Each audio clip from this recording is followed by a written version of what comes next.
प्रदेश के नए मुख्यमंत्री के तौर पर जानकारी आप तक पहुंचा दे। डॉक्टर मनोज यादव को जो है, मोहन यादव को जो है वो यहाँ, और हमारे केंद्रीय पर्यवेक्षक आदरणीय मनोहर खट्टर जी, आदरणीय के लक्ष्मण जी, बहन सुश्री आशा रकरा जी, उनका भी मैं बहुत हृदय से धन्यवाद करता हूं। और विधायक दल की बैठक, सभी विधायकों का बहुत बहुत आभार और नए नेताओं की बधाई के साथ सबका बहुत बहुत धन्यवाद। और बैठक विधिवत तौर पर अब समाप्त होती है। बहुत बहुत धन्यवाद।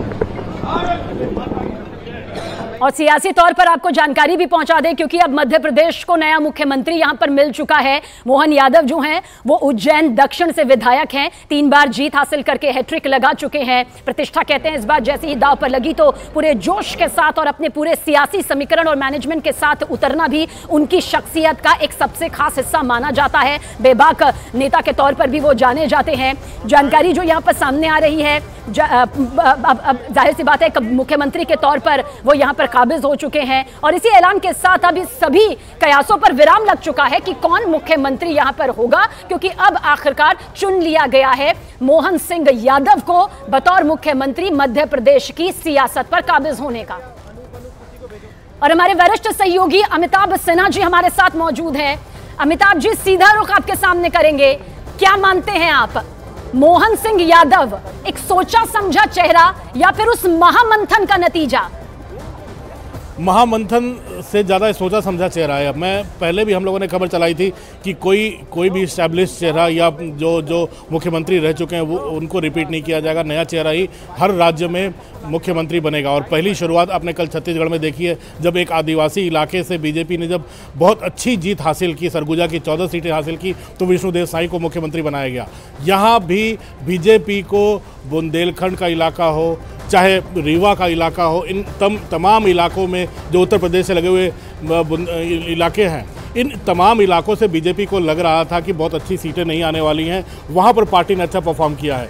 तो मोहन यादव हो, चाहे जो डिप्टी सीएम बनाए गए हों, देवड़ा हो, चाहे राजेंद्र शुक्ल हो, सब उन्हीं इलाकों से आ रहे हैं जो बॉर्डर पे रहते हैं। तो मुझे लगता है कि ये बहुत बड़ी उपलब्धि है एक बीजेपी के आला कमान की कि मोहन यादव को भोपाल में बिठाना, क्योंकि इसका असर ज़रूर उत्तर प्रदेश की राजनीति पर पड़ेगा, खासकर उन जिलों की, उन विधानसभा और लोकसभा क्षेत्रों की जो मध्य प्रदेश उत्तर प्रदेश की सीमा पर लगते हैं, बुंदेलखंड से रीवा पर। यहाँ पर समाजवादी पार्टी का भी काफ़ी बोलबाला है, बीएसपी का भी बोलबाला है। तो मुझे लगता है जातीय समीकरण, नए चेहरे और पिछड़ों को आगे लाने की की बात जो प्रधानमंत्री कहते रहे हैं, उसमें पूरी तरह से खरा उतरा है। और जहां तक लोग बोलेंगे कि नया चेहरा है, क्या प्रशासनिक अनुभव है, मोहन यादव पहले से मुझे लगता है कम से कम 3 बार जीत चुके हैं। डिप्टी सीएम जो बनाए गए हैं राजेंद्र शुक्ला और जगदीश देवड़ा, वो भी अगर जगदीश देवड़ा नए हैं तो वो शेड्यूल कास्ट कम्युनिटी से आते हैं, शुक्ला अपर कास्ट से आते हैं। तो एक जातीय कॉम्बिनेशन ही बनाने की कोशिश यहाँ पूरी तरह से की गई है पार्टी आला कमान के द्वारा। तो एक सरप्राइज़ है जिसके बारे में हमेशा कहते हैं कि आप प्रेडिक्ट नहीं कर सकते कि बीजेपी आला कमान खासकर प्राइम मिनिस्टर की पसंद कौन होंगे कौन नहीं होंगे। नई पुरानी इस्टेब्लिश्ड पसंद से अब नई पसंद लेकर एक नई झटका लोगों को लग सकता है, क्योंकि ये नाम शायद किसी की लिस्ट में नहीं होंगे, लेकिन ये तमाम नाम ऐसे हैं जो आने वाले दिनों में पार्टी की दशा और दिशा भी तय करेंगे और मध्य प्रदेश में भी राज करेंगे। और अगर मोहन यादव अगर मुख्यमंत्री बने हैं तो मोहन यादव इस नाम का फायदा शायद अखिलेश यादव अब अपनी अगली रणनीति तैयार करने में जरूर लग गए होंगे, क्योंकि मुश्किल उनके लिए भी होगी, क्योंकि अगर यादव को मुख्यमंत्री बना रही है बीजेपी तो झटका उनके लिए भी उत्तर प्रदेश में जरूर है। अमिताभ जी, आप मानते हैं कि पार्टी जो फैसला यहाँ पर करती है, इससे पहले भी जब कुछ राज्यों में अचानक से वो नाम सामने आए तो भले ही वो उस वक्त सामने नहीं समझ आ पा रहे थे कि आखिर उनकी शख्सियत क्या है, क्या उनका राजनीतिक इतिहास है, वर्तमान में भविष्य की तस्वीर यहाँ पर कैसे रखेंगे, लेकिन इस बीच वो तस्वीरें भी आपके सामने मौजूद हैं जहाँ पर सभी विधायकों का धन्यवाद यहाँ पर मोहन यादव की तरफ से किया जा रहा है। अब मुख्यमंत्री के तौर पर उन्हें यहाँ पर चुना गया है और मोहन यादव ने क्या कुछ कहा है, क्योंकि अब वो मुख्यमंत्री का पद भी यहाँ पर संभालेंगे, उन्हें सुनना भी बेहद जरूरी हो जाता है। सुनिए आप सभी।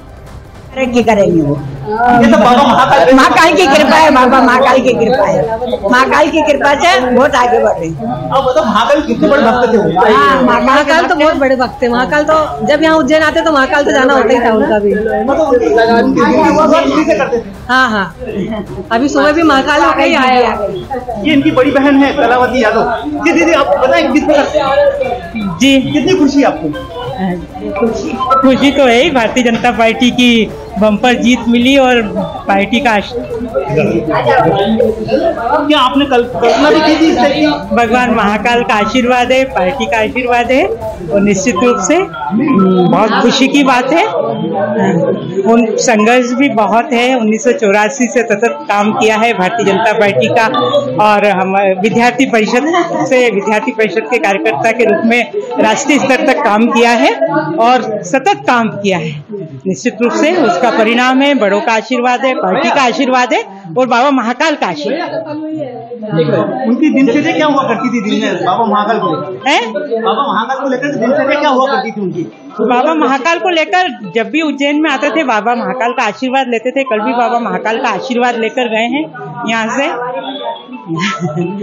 बिल्कुल बाबा महाकाल के और बाबा सभी की, देवी देवताओं की और पार्टी के वरिष्ठों की ये जीत है और पार्टी के कार्यकर्ता के रूप में उनको अपनी एक जिम्मेदारी दी गई है। ऐसा कोई बहुत बड़ी बात नहीं है। भारतीय जनता पार्टी में सीएम होना भी कार्यकर्ता है, जिम्मेदारी दी गई है। निश्चित रूप से इस जिम्मेदारी को मिलने से हम सब बहुत प्रसन्न हैं।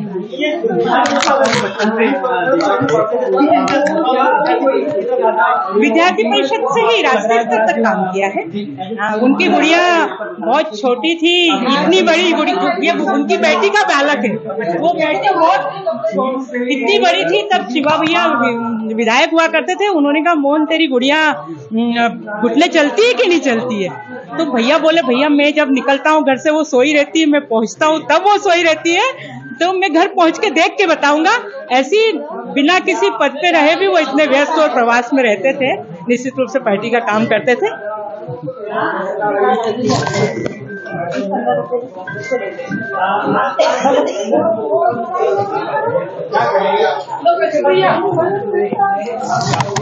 सर 1 मिनट दे रहा हूँ।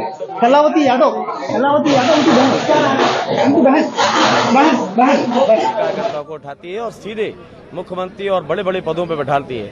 और आज फिर भारतीय जनता पार्टी ने पूरे प्रदेश को एक तरफ जहां लोग कह रहे हैं कि चौंकाया है, वहीं दूसरी तरफ मैं ये कहना चाहता हूं कि एक सामान्य और बहुत छोटे कार्यकर्ता को उठा के मुख्यमंत्री जैसे शीर्ष पद पे बैठाया है। इसका लाभ हम सभी लोगों को मिलेगा और मध्य प्रदेश में मोहन यादव जी के नेतृत्व में भारतीय जनता पार्टी अच्छा कार्य करेगी। धन्यवाद। जनता पार्टी का कोई भी कार्यकर्ता कभी कल्पना नहीं करता है कि वो पीएम बनेगा, सीएम बनेगा या कुछ भी बनेगा। जैसी पार्टी ने जिम्मेदारी दी है वैसे हम निभा रहे हैं। बिल्कुल बहुत बहुत धन्यवाद भैया, बहुत बहुत धन्यवाद।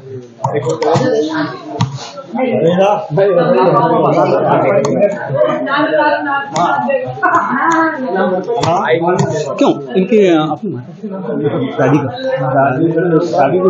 बड़ी बहन हुआ है वो बहुत ही। और मम्मी का नाम क्या है?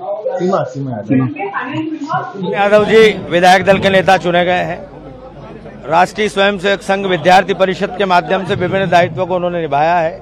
बाबा महाकाल की नगरी से है, पार्टी के समस्त विधायक दलों ने उनका समर्थन किया है। मध्य प्रदेश में नया नेतृत्व आया है। केंद्र की माननीय मोदी जी की सरकार और मध्य प्रदेश की भाजपा की सरकार के माध्यम से पुनः जन कल्याण के काम होंगे। सर क्या कहेंगे, नया मुख्यमंत्री मिला है आपको?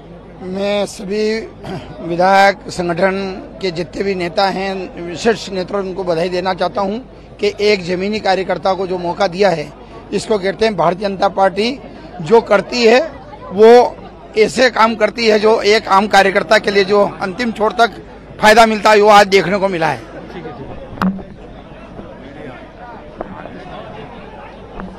तमाम तरह की प्रतिक्रियाओं का सामने आना लाजमी है। परिवार के सदस्यों से जुड़ी तस्वीर भी आप देख रहे हैं, जहां पर अब उन्हें खुशी इस बात की है कि घर का बेटा, घर का भाई, घर का सदस्य जो है वो अब मुख्यमंत्री के तौर पर प्रदेश की कमान यहां पर संभालेंगे। लेकिन खुद नवनिर्वाचित मुख्यमंत्री मध्य प्रदेश के मोहन यादव ने क्या कुछ कहा वो भी आप जरूर सुने।